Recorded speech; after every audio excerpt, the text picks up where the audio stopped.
Hello, YouTube. So, unfortunately, I had a problem, and I figured this would happen. So, I'm gonna have to buy a new clutch with a sealed bearings, and I'm about to show you guys what happened. So, this thing started making really bad noises, and I thought something wrong with the rod bearings or something, but then I messed around with the bike, pushed it around, I figured it was a clutch, opened up the clutch, and yeah, missing bearings. And hear that? Grindy. Oh man, I lost like 3 bearings or so. And if you look there, it's I don't know what's going on there, but it looks like there's a weeble wobble there going on. Yeah, that's a problem. So now I'm having to buy a completely different clutch, which requires me to replace this entire piece too, because once I take this out, this goes with this whole clutch. This whole clutch is a whole assembly. The back, whoops, I about fell. The back disc that's back behind here, and all of this, including the bearings and this guide gear right here, all of that is one assembly. When I take this out, this goes.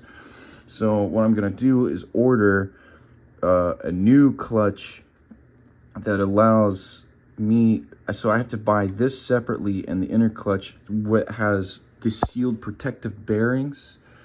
I'll leave a link in the description for you guys that have this motor or just got this motor. I'm telling you, you want to freaking replace this, because I had a failure with the clutch guide. So this piece of shit clutch, you know, and I figured that would happen. The reason why is the type of seal that they got. This is not lubricated, and also, as you can see, all that debris is getting in there from the wear and tear of the clutch, and it's not protected and sealed properly. So go figures, cheap clutch failed. So I gotta order me a new clutch, about almost $30. Now I gotta wait a week for the whole thing clutch to come in.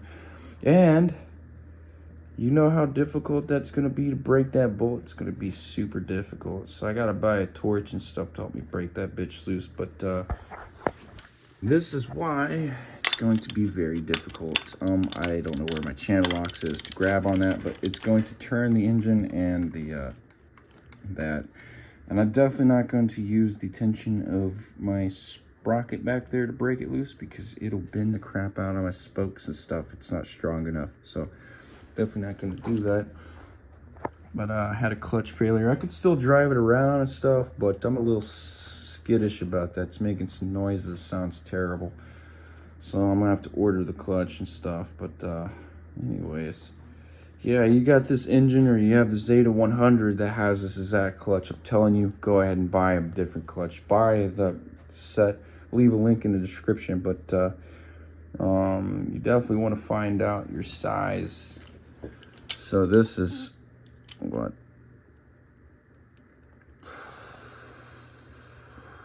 3/4 SAE, and then I go down here, try to find my 17mm, wherever it is. There it is. So as you can see, that 17mm is way too small. So it's probably a 19mm or a 20mm. I believe that might be a 20mm.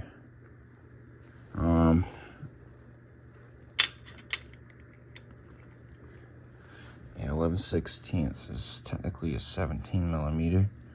So I'm running a 3/4 to break it, because SA 3/4 will fit that. But I'm pretty sure that's somewhere around 19 or 20mm. I don't know what size that is. But for you guys that truly know this motor, if you can tell me the dimensions and stuff down there below in the description to help me out to find out the right clutch stuff. But yeah, I'm about to have to replace this. Supposedly 100cc should fit clutch. Well, the guide bearings failed. That's all I have to say. I'll see y'all later.